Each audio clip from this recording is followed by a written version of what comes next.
Okay, so hi, Assalamualaikum. Saya Zarif Fahmi bin Syahidan. Saya merupakan Setiausaha 2 dalam Majlis Tertinggi Kembara sesi 19 dan 20. Okay, so pada hari ini saya akan terangkan tentang bidding. Okay, so in case kepada sesiapa yang tak tahu, bidding is one of the process untuk kita jalankan satu program. So start dengan pemilihan pengarah program, dan pengarah program tu kena sediakan satu kertas kerja, dan seterusnya kita akan pergi bidding. So bidding tu ialah penentu antara sama ada kita punya program tu lulus ataupun tidak. Okay. So apa yang kena ada ketika bidding? So ialah kita punya persediaan kita kena ada, kita kena sediakan satu slide ataupun infografik. So kalau nak senang, biasanya akan sediakan slide lah. So untuk pakaian bagi lelaki formal iaitu kemeja, selai dan juga tie. Untuk perempuan akan ada kena pakai baju kurung lah untuk bagi sopan kan. Okay, biasanya hanya 2 orang dalam kalangan AJK tertinggi lah akan buat pembintangan, ataupun nak seorang pun dah ada. Kadang-kadang ada kelab yang 4 orang untuk satu program. Dia tengoklah macam kita, contohnya Kembara buat 4 program. So boleh je 4 orang pergi untuk buat 4 program. So seorang satu program.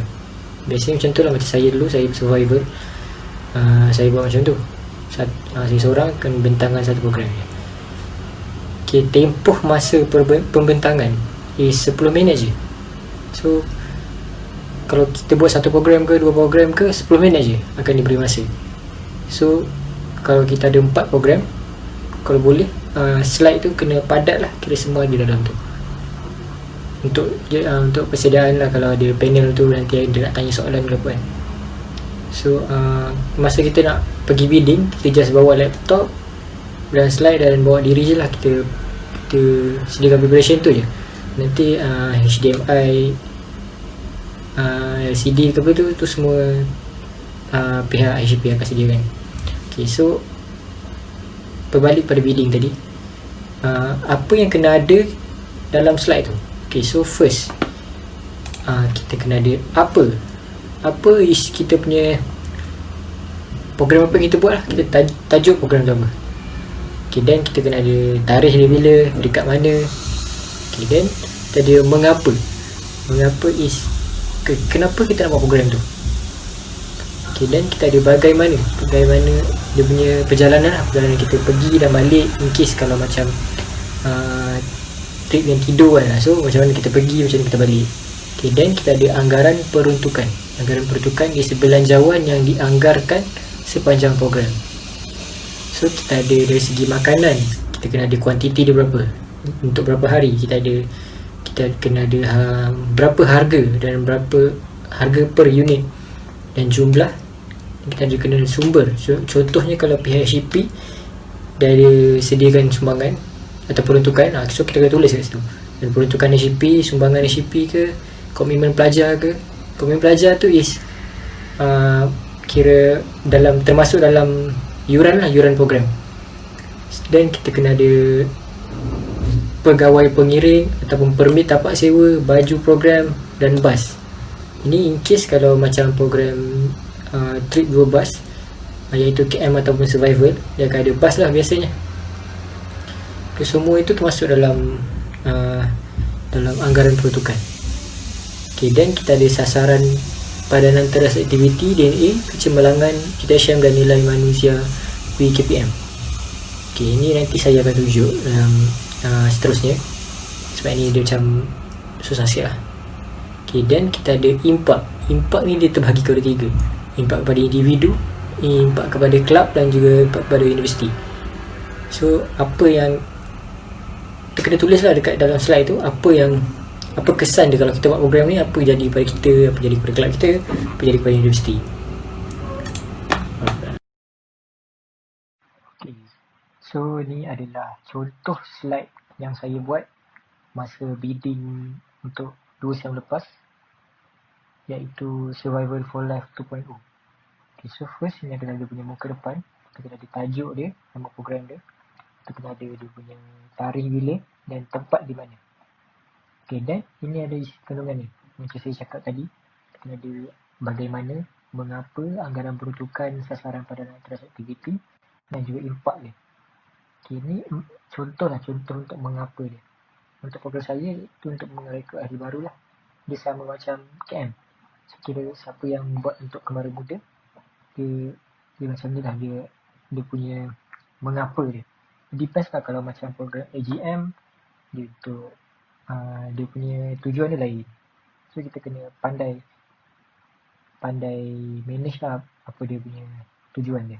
So bagaimana dia, saya cakap tadi tentatif dia.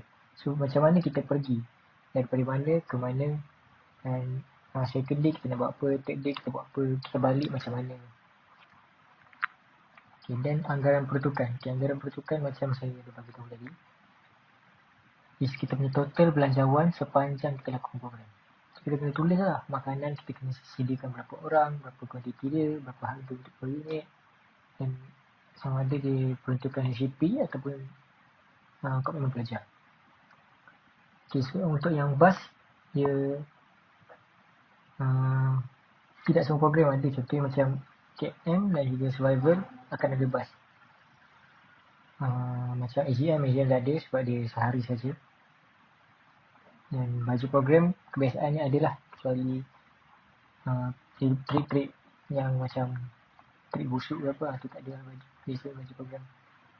Pegawai pengiring, kalau biasanya kalau program yang melibatkan bas, biasa kena ada pegawai pengiring lah, sebab nanti kita kena minta bas tu, kita kena ada nama siapa pegawai pengiring tu, kita bawa siapa.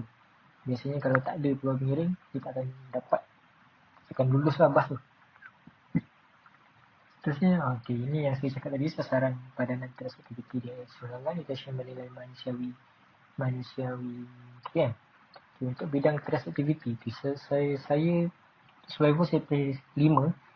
Kita tengok kat bawah ni, dia tulis sukan dan rekreasi.